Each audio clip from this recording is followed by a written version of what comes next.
大家好，欢迎收看大勇摩尔，我是大勇。这期呢，给各位带来的是 Nerf Rival 的守望先锋士兵76的武器电动30球发射器。我们先来看包装，这个包装啊非常的大，达到了92厘米。我是从来没见过这么大包装的 Nerf 发射器。之前呢，我有一把 Mega 的红狙，由于发射管是组装的，它的包装呢也没有这么大。然后我们看一眼峰会啊，左侧是这个76的一个特写，它的这个装束是默认装束，和那个之前评测的死神不一样。死神是一个需要购买的一个鬼魅装束。正面呢就是发射器的主要外形，右下角呢说明这个发射器一共有30发球弹，而且这个球弹我们看右上角这个镂空的开口，这个球弹是非常稀有的蓝色弹。好，我们再看看背面。好，背面是发射器的主体的外形，在这个位置标出了士兵76的一些描述信息，包括它的技能等等。那么接下来我们就来开箱。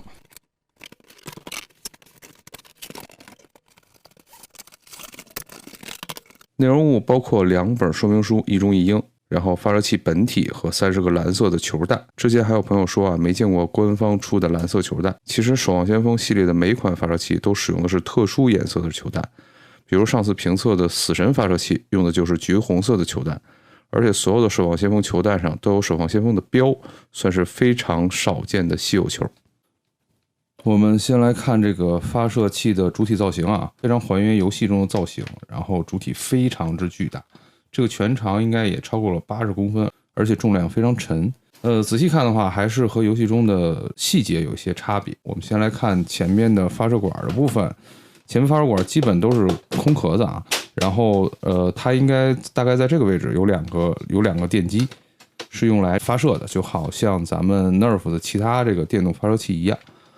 整体造型的颜色还是和默认76的这个装束是一样的，只是中间啊，就是这个位置，这个位置的颜色和那个游戏中有一些细微的差别。这个发射器下方在游戏里是一个榴弹发射器，但是这面就是装样子的，就是一个空壳子。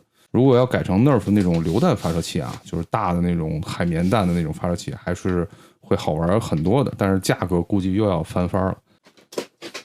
翻过来看中间的部分，中间部分在这个位置有一个卡弹的检查口，如果你安上电池之后，然后再打开这个卡弹检查口的话，那么它的电机会立即停止的，这个也是一个保护措施。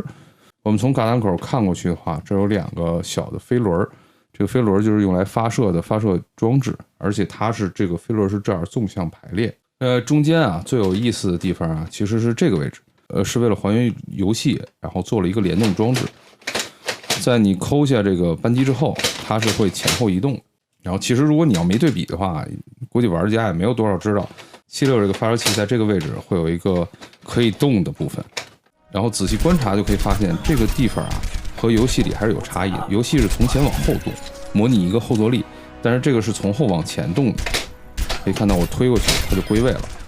这个是和游戏里正好相反的，但是总比没有要强。然后中间的地方啊，我们看这个位置有一个蓝色的透明件，然后这个位置啊其实是个灯 ，LED 灯，用来模拟一些发光。再往上呢就是弹仓了，弹仓呢是在这个位置。然后和之前那个测试阿蒂米斯差不多，这个位置是往前推，然后就可以实现装弹。我们从这里可以看过去啊，这个槽是用来装弹的槽，但是这个槽非常窄，所以装弹的时候也是非常麻烦。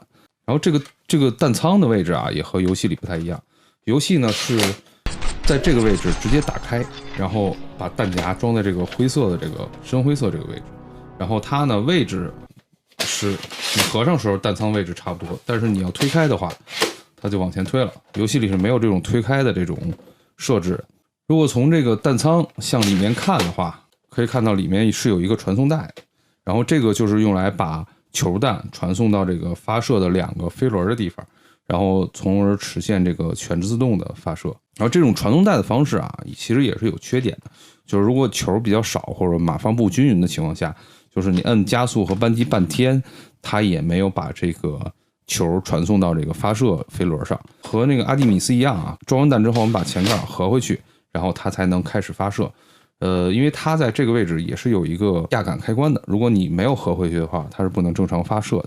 然后我们再看中后部，和其他的 Nerf 电动发射器一样，它在这个位置上也有一个加速按钮。我们只有按下这个加速按钮之后，不松开的情况下，再按扳机才能实现发射。然后在这个位置就是它的保险，保险属于锁闭状态的话，那么加速器和扳机都是无法按下。然后我们看这儿有一个盖子，一个红管连着盖子，这个盖子有2个螺丝固定的，这个打开就是它的电池仓，它是使用6节1号电池，我一般是3节3.2伏的磷酸铁锂，再加3个粘外筒。那么我们现在就安装一下电池。好，电池已经装好了，我们可以看一眼它的这个侧面的灯也会亮。然后如果我扣下扳机的话，它这个联动装置就会一起前后运动。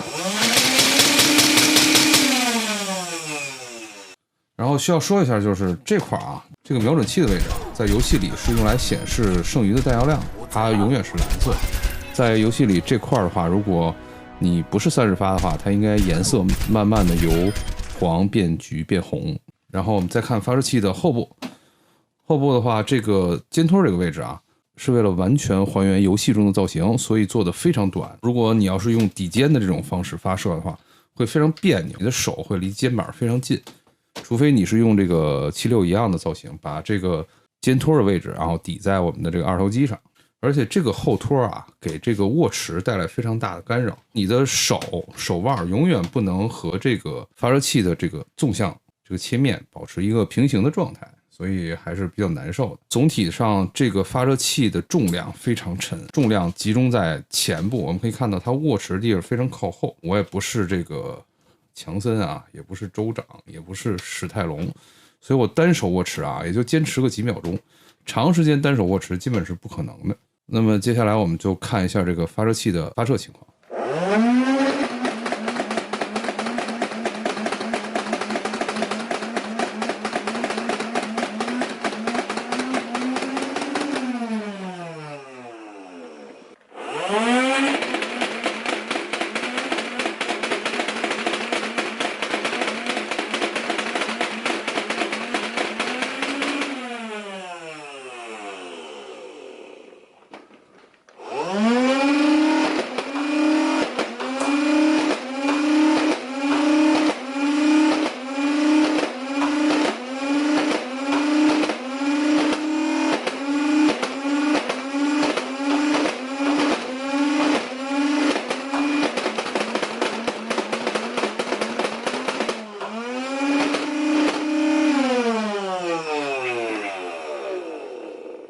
刚才还是从3米多和9米多2个距离评测了一下这个发射器的发射情况，和那个涅姆西斯呢基本保持一致，也是在点射和连射的情况下，准确度和偏移度会有比较大的区别。就是因为这个皮带传送的原因啊，发射器的射速和这个游戏里根本没法比，游戏里是这种速率。